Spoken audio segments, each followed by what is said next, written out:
Hey everyone, hope all of you are doing great.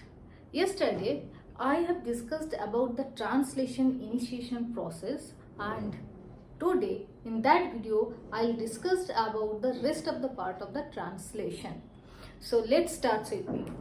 So yesterday, from the recap of this class, that is, there was a RNA chain, okay? There is the initiation codon, and after that the codon for the another amino acid, such it can be the valine or tryptophan, such as tryptophan or valine, okay? And there is a ribosome small subunit, that is 30S subunit, and there is a ribosome large subunit, that is 50A subunit, okay? And there is a tRNA for bearing the amino acid for the specific codon.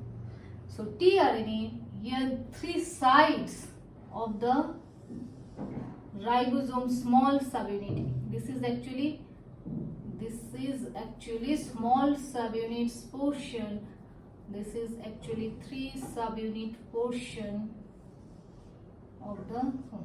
So there is a tRNA for tryptophan,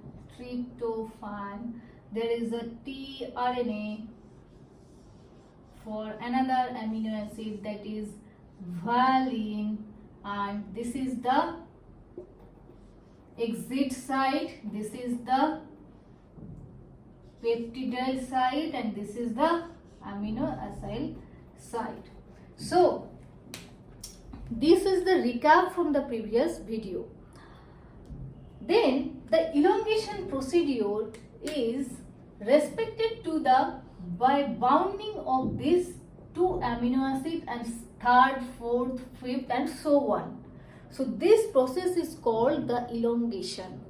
So elongation is related to the formation of the bond. Which bond particularly? That is peptide bond. So which bond forms? Peptide bond. Peptide bond, okay?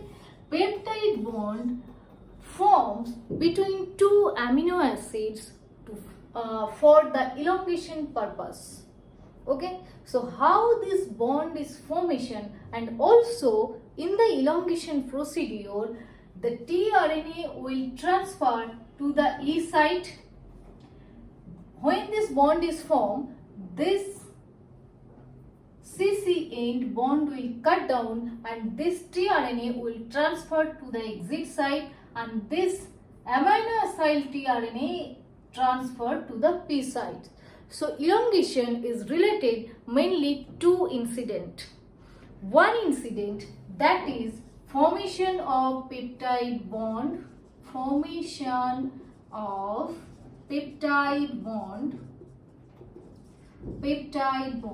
and second, translocation of the tRNA from their site, okay? For the translocation of tRNA from their initial site. Is that clear? Okay, so molecular biology of this part I'll discuss here. The enzyme which works for this formation of the peptide bond named the peptidyl transferase enzyme. Peptidyl transferase, the name itself calls it transfers something. Peptidyl transferase means it transfers something. Here the work of the peptidyl transferase is the amino acid from the P site is bound to the amino acid of the A site. It works in 2 forms. One, it forms the bond between 2 amino acids, and also it cut down the bond of this CCA terminus of the tRNA. I will give the detailed account of this tRNA, mRNA and all the RNA in the genome. and the genetic code also. Okay. So for that time, peptidyl transferase enzyme, peptidyl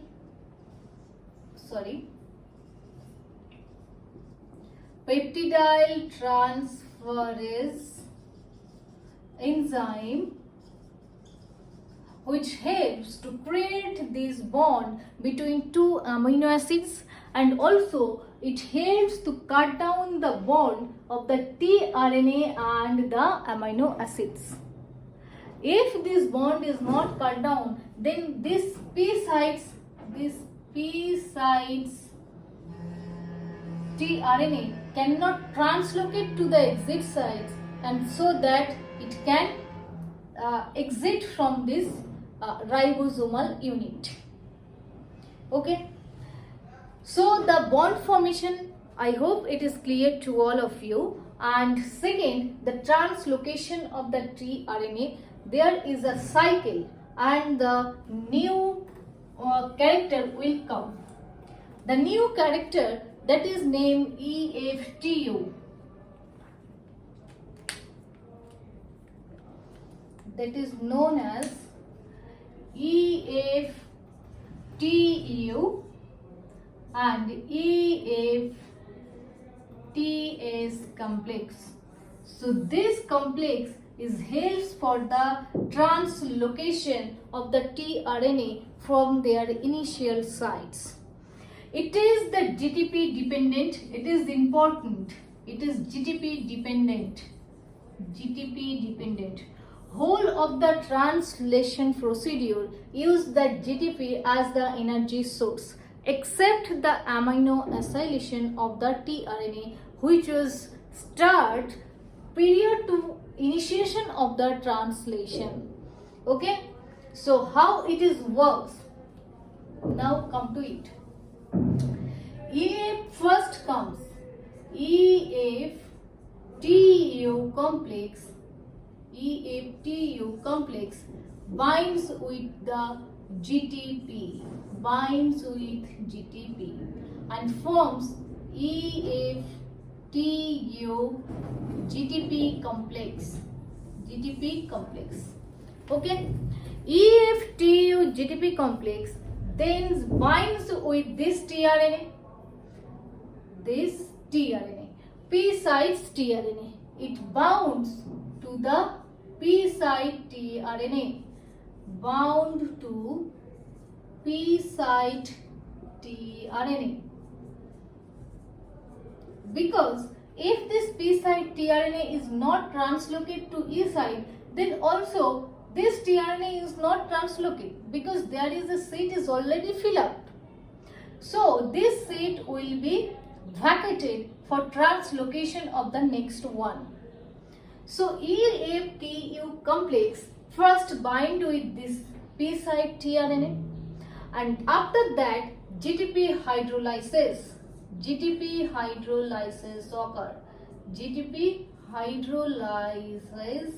occur to form the GDP.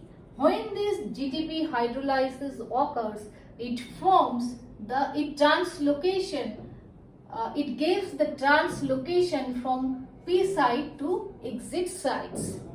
Is it clear? First, the EFTU complex bound to the GTP, and after that, this EFTU GTP complex bound to the P site tRNA, and after that GTP was hydrolyzed to form the GDP, and this tRNA, for the hydrolyzation, it gives the energy for the translocation from the P site to E site, and after that it translocate to the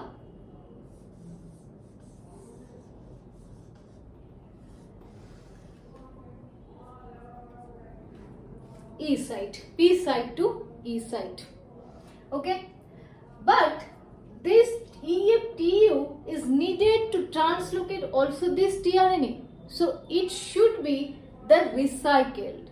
How this EFTU complex recycled? It is recycled by the EFTS complex. Okay, EFTS.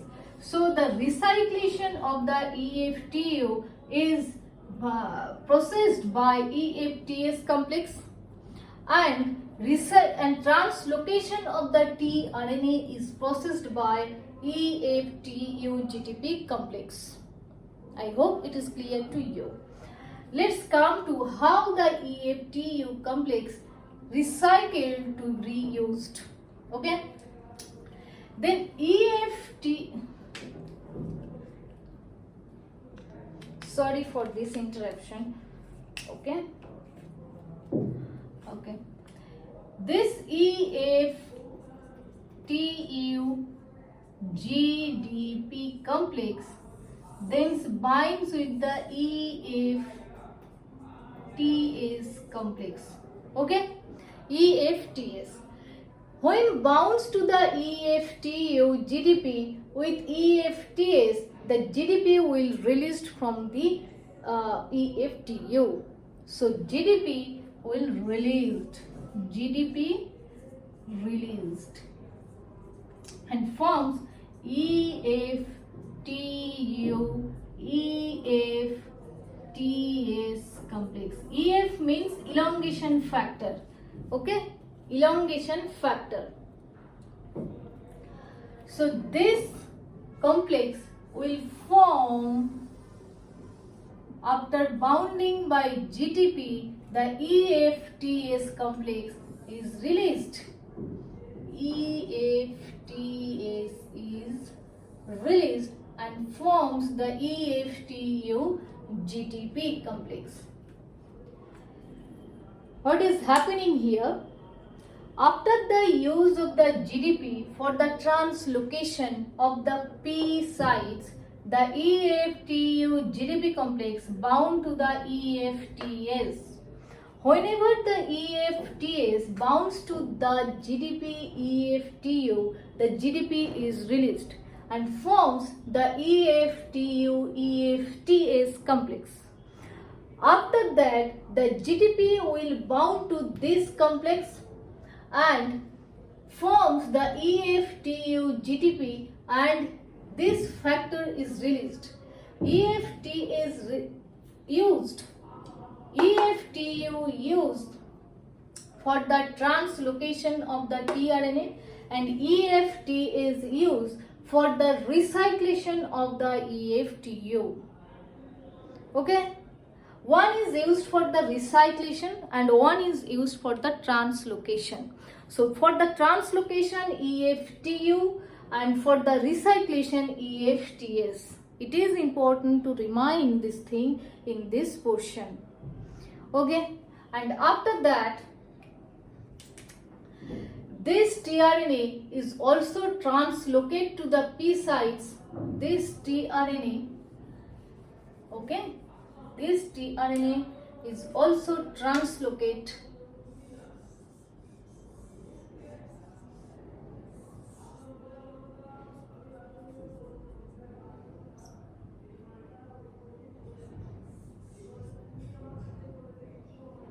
Oh, sorry.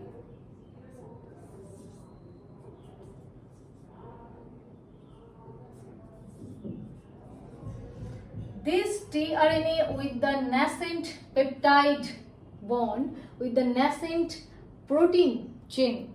Okay, the tRNA with the nascent protein chain will also translocate to P site from the A site in as the same manner. Till now, what is happening here? First, it translocates from the P site to exit site. It vacates the P site so that the peptide, nascent peptide chain with tRNA translocate to the A site, and it also vacated the A site so that again any of the tRNA with the next amino acid will bind to the A site and also it forms the bond.